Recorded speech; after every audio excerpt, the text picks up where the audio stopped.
bloque docente, en este caso de la elección de ADOSAC.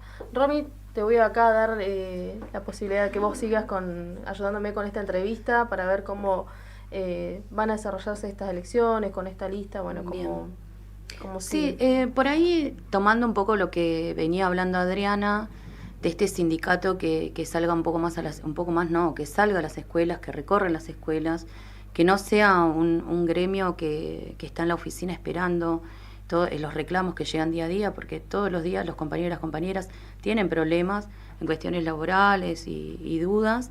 Entonces, quizás pensar un poco más en las propuestas de esta lista 7 multicolor naranja-rosa, porque está bien, nos hemos unido con todas estas diferencias, pero también con objetivos.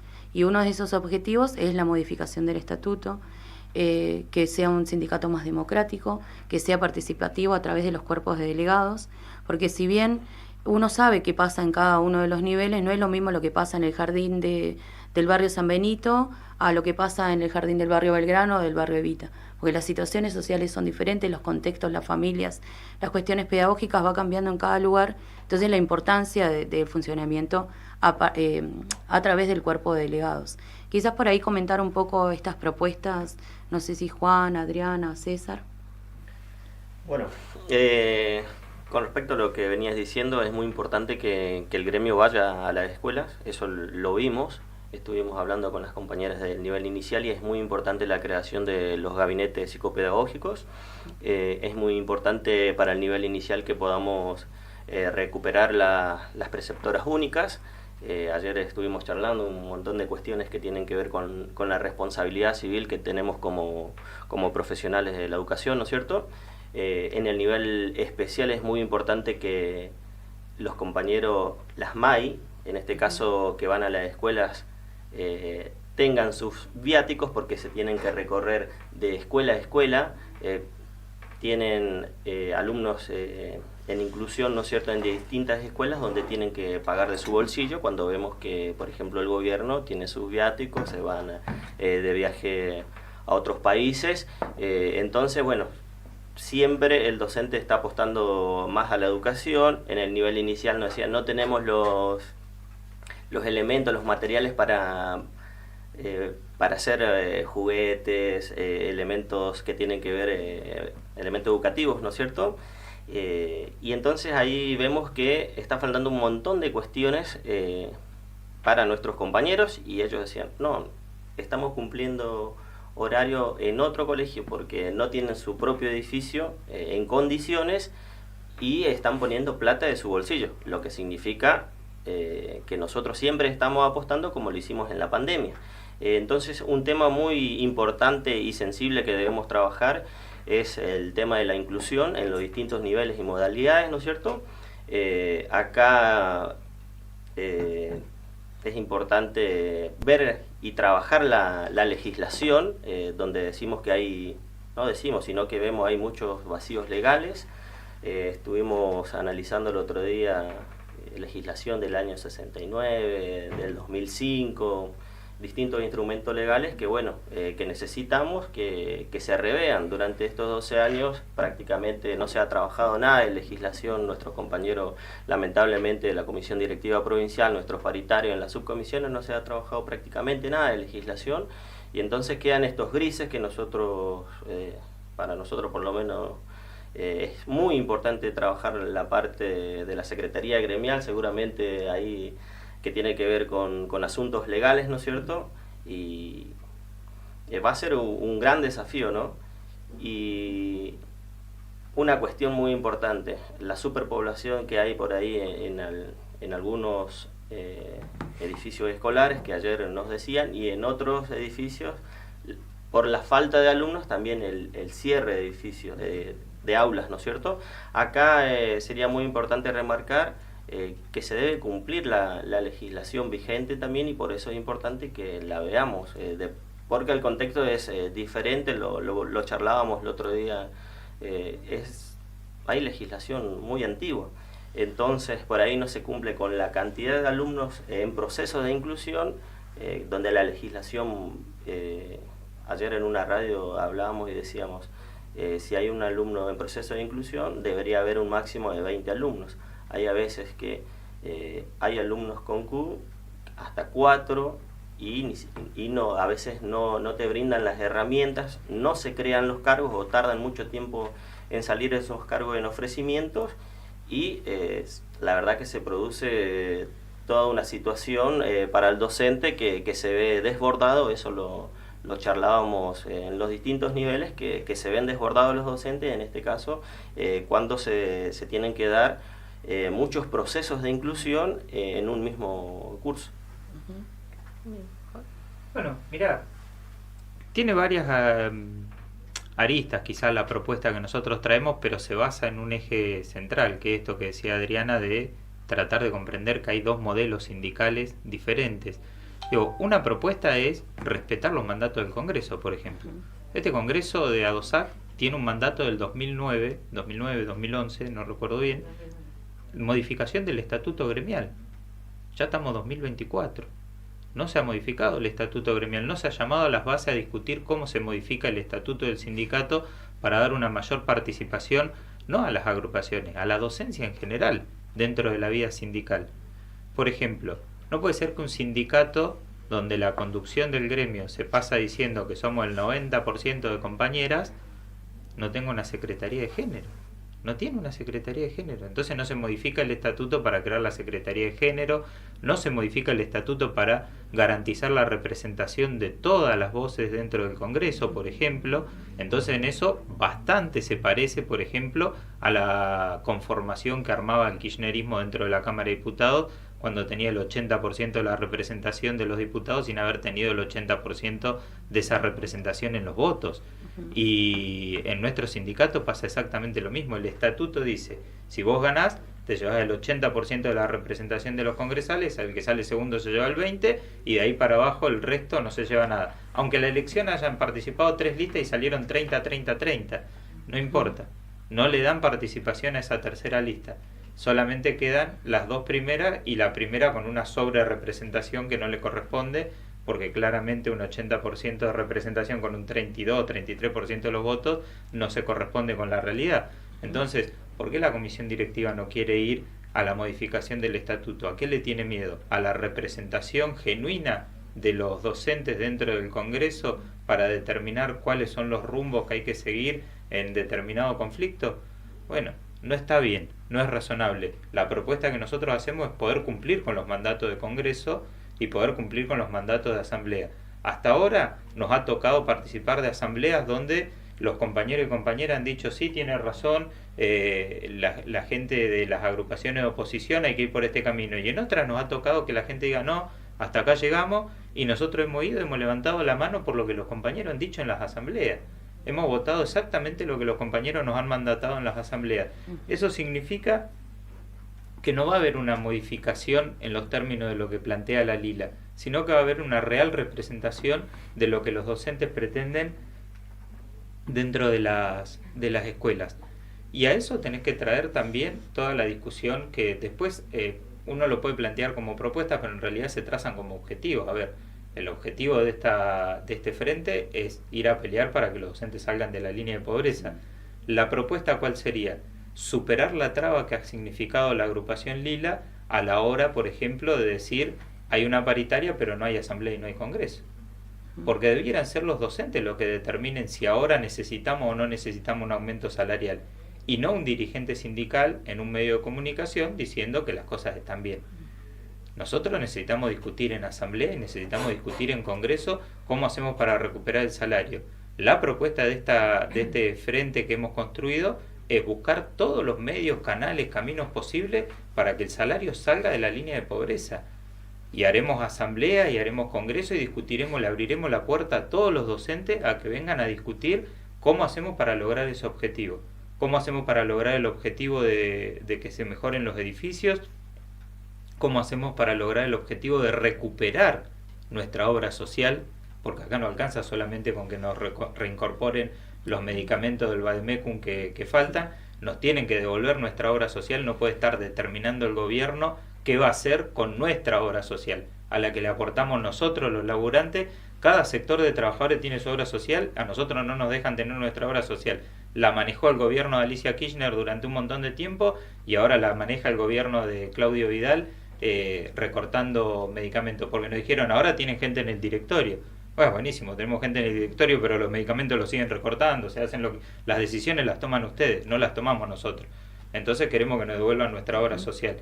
¿Y cómo hacemos para enfrentar esta política de avance que tiene Cané contra los laburantes, diciendo todos los días que el régimen jubilatorio de la provincia de Santa Cruz poco más es elitista, cuando lo único que hace es defender el 82% móvil en la provincia de Santa Cruz? Entonces, todas estas cuestiones son objetivos que nos hemos trazado.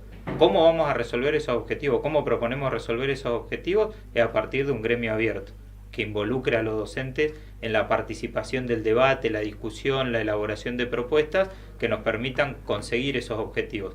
Lo contrario es sentarse en un sillón y esperar a que el gobierno te llame a una paritaria, y cuando te llame una paritaria, si te ofrece algo, y si te ofrece algo, discutir recién a ver si te parece bien o te parece mal lo que te ofreció el gobierno. Nosotros creemos que los docentes tienen que tomar la iniciativa de discutir qué es lo que necesitamos salarialmente, qué es lo que necesitamos de infraestructura en las escuelas, qué obra social queremos y cómo queremos defender nuestro régimen jubilatorio. Esa es la propuesta, me parece, central de este frente, es llevar la decisión a los compañeros en las escuelas.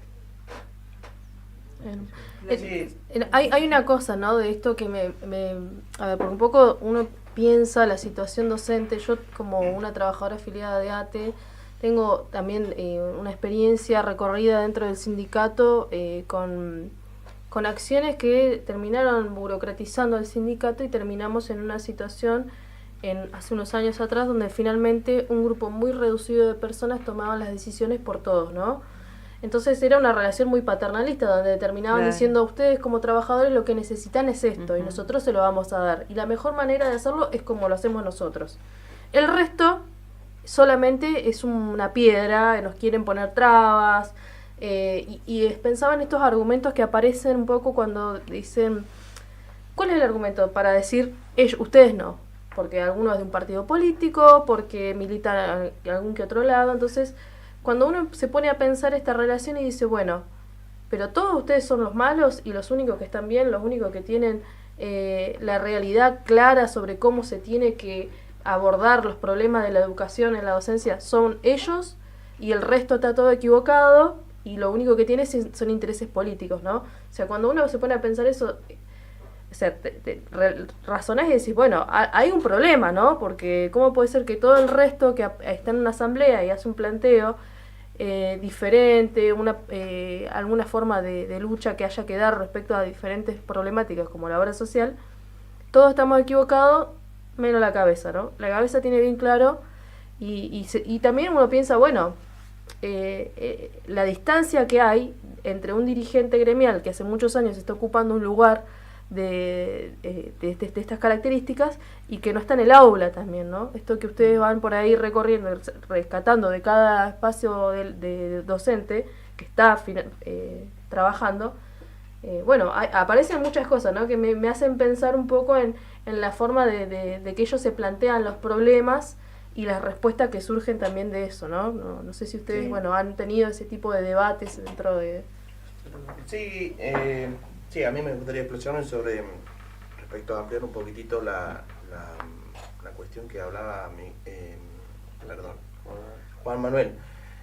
Nosotros cuando recorremos los colegios, pero no es porque hoy los estemos recorriendo a los colegios.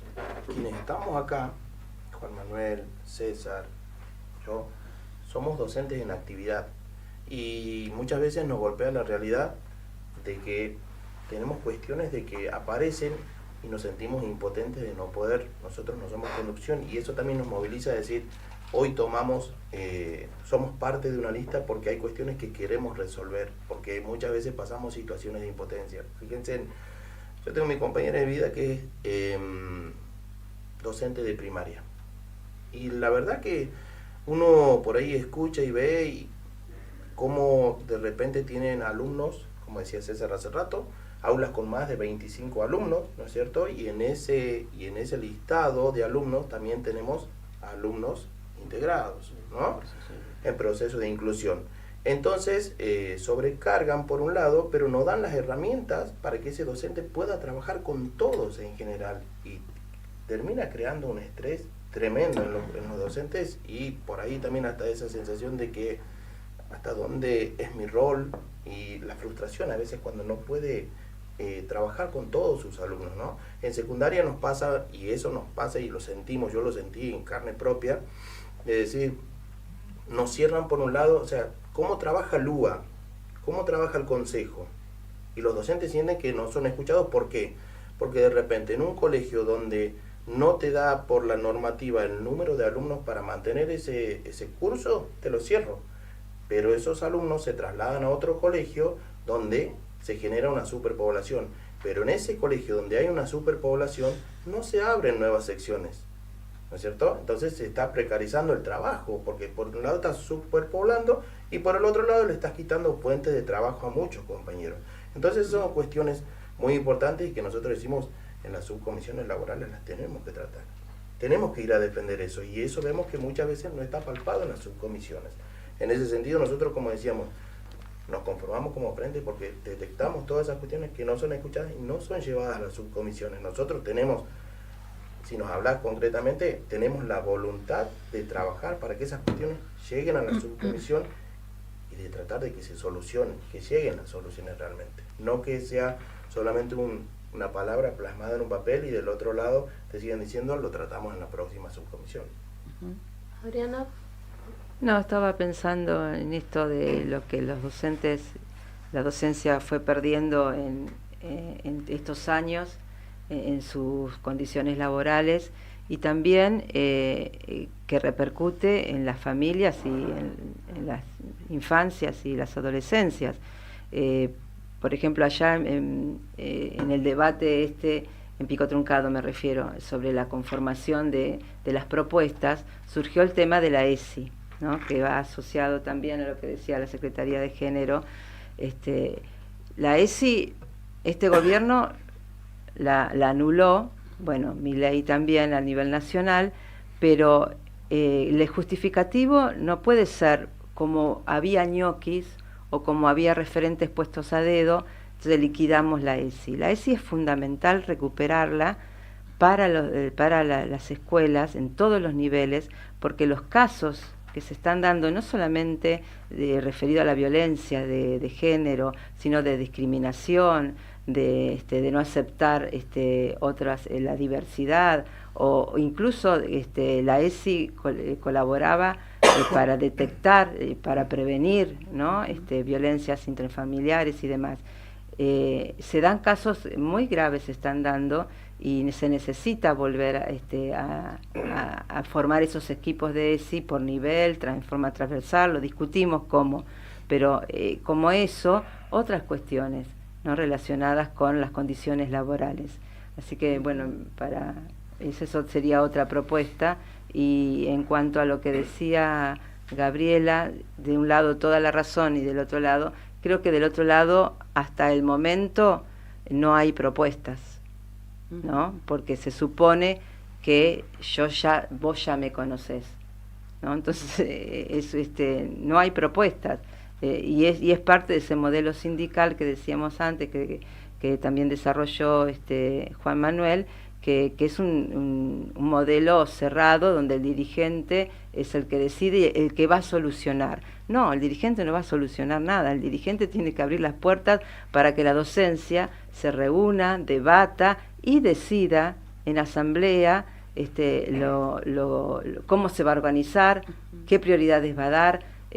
Por eso también ese miedo a los partidos políticos queda absolutamente anulado cuando uno dice la asamblea decide, los compañeros y compañeras deciden reunidos en asambleas, y eso es así, ¿no? Nosotros decimos somos autónomos de los gobiernos de turno y de los partidos políticos, pero autónomos de verdad, ¿no? Porque eso no significa que dejemos afuera nuestra ideología o nuestros posicionamientos políticos. Significa que no los vamos a imponer, que es el compañero y la compañera en su debate y de asamblea, de congreso, quien va a decidir.